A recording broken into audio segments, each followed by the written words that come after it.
మహాత్మా గాంధీకి 4 కుమారులున్నారు. ప్రథమ, ద్వితీయ పుత్రులు హరిలాల్, మణిలాల్ను ఆయన వేధించారు. 3వ తనయుడు రామ్దాస్ పట్ల ఆదరభావంతో ఉండేవారు. కనిష్ట కుమారుడు దేవదాస్ జన్మించే నాటికి బిడ్డల పట్ల మరింతగా ఆప్యాయతానురాగాలు చూపే తండ్రిగా పరిణితి పొందారు. చిన్నారి దేవో తల్లి కస్తూరిబాకు బాగా ప్రేమాస్పదుడైన బిడ్డ. మృదు స్వభావి అయిన దేవదాస్ ఆశ్రమ జీవితంలో బాగా ఒదిగిపారు. పెద్దవాడవుతున్న కొద్దీ తండ్రి చెప్పిన పనులన్నీ మారు మాట్లాడకుండా నిర్వర్తించేవారు. నూలు వడికేవారు. దక్షిణ భారతీయులకు హిందీ బోధించేవారు. ఒక సందర్భంలో మాత్రం తండ్రిని దేవదాస్ ధిక్కరించారు. గాంధీ సన్నిహిత సహచరుడు, రాజాజీగా సుప్రసిద్ధుడైన సి రాజగోపాలాచారి కుమార్తె లక్ష్మితో దేవదాస్ ప్రేమలో పడ్డారు. వారి ప్రేమను గాంధీ, రాజాజీ ఇద్దరూ వ్యతిరేకించారు. బిడ్డల ప్రేమను పరీక్షించేందుకు 5 సంవత్సరాల పాటు పరస్పరం మాట్లాడుకోకూడదని, ఉత్తరాలు సైతం రాసుకోకూడదని దేవదాస్, లక్ష్మిలను వారి తండ్రులు ఆదేశించారు. యువ ప్రేమికులు 5 ఏళ్ల పాటు తమ తండ్రుల ఆదేశాన్ని ఓర్పుతో పాటించారు. నిషిద్ధకాలం పూర్తయిన తర్వాత వివాహం చేసుకున్నారు. హిందుస్థాన్ టైమ్స్లో పాత్రికేయుడిగా దేవదాస్ చేరారు. ఢిల్లీలో దేవదాస్, లక్ష్మి కొత్త జీవితాన్ని ప్రారంభించారు. ఈ నగరంలోనే వారి 4 బిడ్డలకు జన్మనిచ్చారు. 1934లో తార, 1935లో రాజ్మోహన్, 1937లో రామచంద్ర, 1945లో గోపాల్ కృష్ణ పుట్టారు. గాంధీ కుమారుడు రాజాజీ కుమార్తెను వివాహం చేసుకున్న వైనం నా మనసులో చిన్ననాటి నుంచి నిలిచిపోయింది. దేవదాస్, లక్ష్మి ప్రేమ గాథ భారతదేశ మధ్యతరగతి ప్రజలలో విస్తృతంగా ప్రసిద్ధి పొందింది. వారి ప్రేమాయణం నా తల్లిదండ్రులకు కూడా స్ఫూర్తినిచ్చింది. నా తల్లిదండ్రులు సైతం తమ వివాహానికి ఇరువురి కుటుంబాల అనుమతికై 5 ఏళ్లు వేచి ఉన్నారు.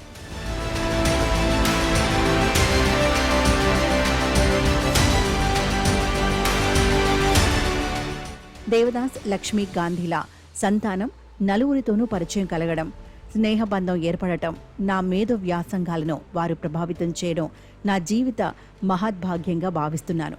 వీరిలో నాకు తొలుత పరిచయమైంది తాత్వికుడు రామచంద్ర గాంధీ. నా మేనమామలో చదివిన సెయింట్ స్టీఫెన్ కళాశాలలోని ఆయన విద్యాభ్యాసం జరిగింది. అయితే నాకు బాగా పరిచితుడు, సన్నిహితుడు ఆ 4 కడగొట్టువాడైన గోపాల్ కృష్ణ. 1980లో మేమిరువురము ఢిల్లీలో పనిచేస్తుండగా మా స్నేహం ప్రారంభమైంది. గోపాల్ గృహంలోని ఆయన అక్క తారతో నేను మొదట సమావేశమయ్యాను.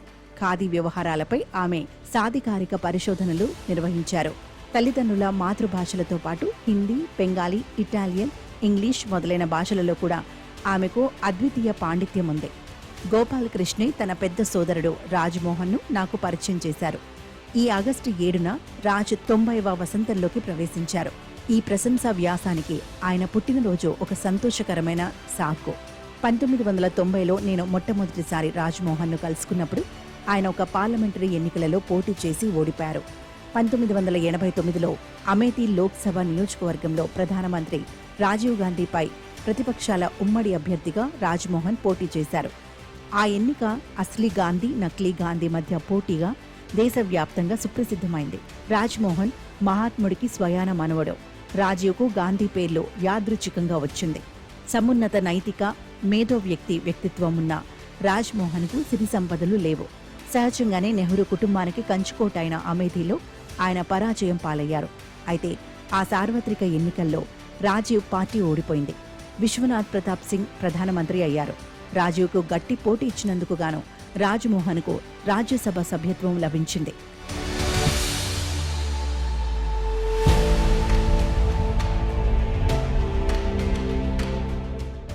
చూపర్లను ఇట్టే ఆకట్టుకునే వ్యక్తి రాజ్మోహన్. చాలా నెమ్మదిగా, మృదువుగా, జాగ్రత్తగా మాట్లాడతారు. అయితే సోదరుడు రామచంద్రకు ఉన్న వాగ్దాటి ఆయనకు లేదు. తమ్ముళ్లోని కొంటె హాస్యము అన్నలో తక్కువే.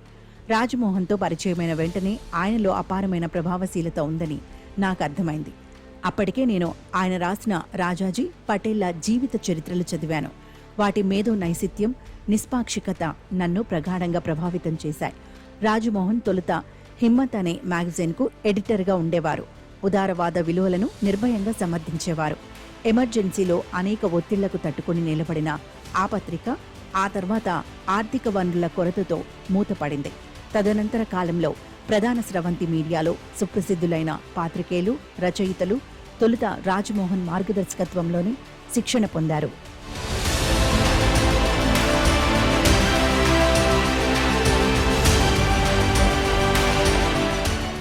రాజ్మోహన్కు నన్ను గోపాల్ పరిచయం చేసిన తర్వాత నేను నేరుగా ఆయనను కలిసి మాటామాంతి జరపడం ప్రారంభించాను.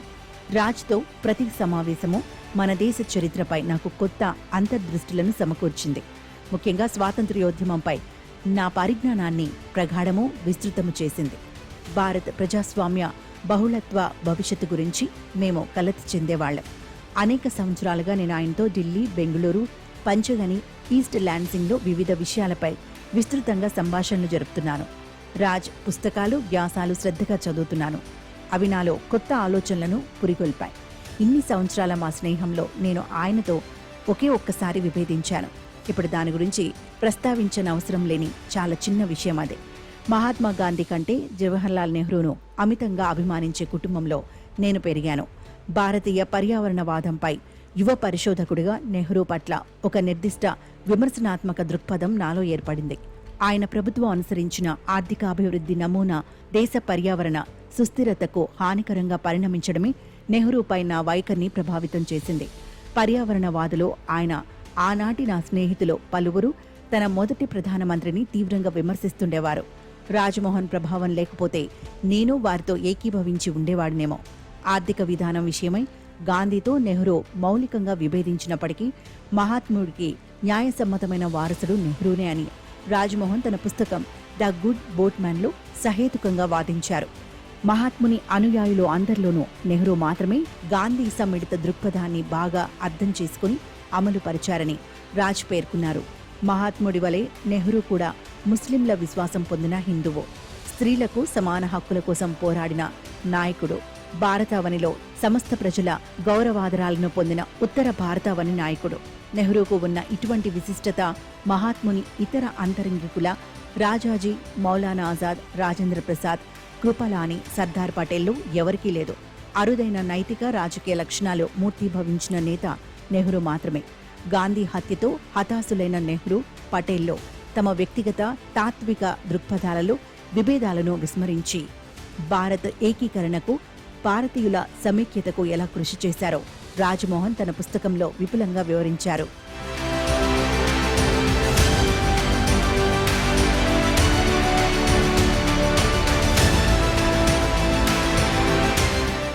రాజ్మోహన్, రామచంద్ర గాంధీ ఇరువురు మహాత్ముడికి మనవళ్లే కాకుండా గాంధీ విద్వగ్నులు. ముఖాముఖి సంభాషణల్లోనూ సభల్లో శ్రోతగానో రాము మాటలు వినడం ఒక మేధో నిమగ్న అనుభవం. ఋషితుల్యుడైన భారతీయ దార్శనికుడుల మౌఖిక సాంప్రదాయంలో ఆయన వాణి వివేకవంతమైన ఆలోచనలను పురిగొల్పుతుంది. ఆయన సోదరుడు రాజ్మోహన్ రచనల్లో ఎటువంటి హాస్యోక్తులు ఉండవు. అయితే అనుభావిక వివరాలు పుష్కలంగా ఉంటాయి. నిశితమైన అభిప్రాయాలు ఉంటాయి. విడివిడిగానూ సంయుక్తంగానూ ఈ సోదరులిరువురు గాంధీ గురించి, భారతదేశం గురించి నాకు చాలా విలువైన విషయాలు బోధించారు. చివరగా రాజ్మోహన్కు సంబంధించిన బహుశా ఆయనకు తెలియని ఒక చిన్న విలువైన విషయంతో ఈ వ్యాసాన్ని ముగిస్తాను. భారతదేశ ఆదివాసులపై సాధికారిక పరిశోధనలు జరిపిన మానవ శాస్త్రవేత్త వెరియర్ ఎల్విన్ వ్యక్తిగత పత్రాల నుంచి నేను ఆ విషయాన్ని తెలుసుకున్నాను. భారతీయ పౌరసత్వం స్వీకరించిన ఈ ఆంగ్లేయ విద్వగ్నుడు గాంధీ, నెహ్రూలకు కూడా బాగా సుపరిచితుడు. నేను తొలుతనే పేర్కొన్నట్లు రాజ్మోహన్ తల్లిదండ్రులు వివాహం చేసుకునేందుకు తమ పెద్దల అనుమతికి సుదీర్ఘకాలం వేచి ఉన్నారు. దేవదాస్ లక్ష్మీల వివాహం జూన్ 1933లో పూణేలో జరిగింది. అప్పట్లో గాంధీ, కాంగ్రెస్లు మరో దేశవ్యాప్త సత్యాగ్రహోద్యమానికి సమాయత్తమవుతున్నారన్న విషయమై వార్తలు వెలువడుతుండేవి. ఆ సందర్భంలో గాంధీ అనుయాయుల బృందం ఒకదానితో సమావేశమైన ఎల్విన్ వారెవరూ మరొకసారి జైలుకు వెళ్లేందుకు సంసిద్ధంగా లేరన్న విషయాన్ని గ్రహించాడు. ఆ బృందంలో చాలా సంతోషంగా ఉంది దేవదాస్, సౌందర్యవతి అయిన ఆయన భార్య లక్ష్మి మాత్రమే. ఆనందోత్సాహాలతో ఉన్న ఆ దంపతులు జైలుకు వెళ్లకూడదనే దృఢ నిశ్చయంతో ఉన్నారు అని తన స్నేహితుడు ఒకరికి రాసిన లేఖలో ఎల్విన్ పేర్కొన్నాడు. అంతిమంగా ప్రతిపాదిత సత్యాగ్రహం ప్రారంభమవలేదు. జైలుకు వెళ్లాలని దేవదాస్ను ఆయన తండ్రి ఆదేశించలేదు. దేవదాస్, లక్ష్మి ఢిల్లీకి వెళ్లి తమ సంసార జీవితాన్ని ప్రారంభించారు. స్వతంత్ర భారతదేశ చరిత్రలో అనేక విధాలుగా ప్రశస్త ప్రతిభావంతులైన 4 బిడ్డలకు జన్మనిచ్చి వారిని అత్యుత్తమ పౌరులుగా తీర్చిదిద్దారు.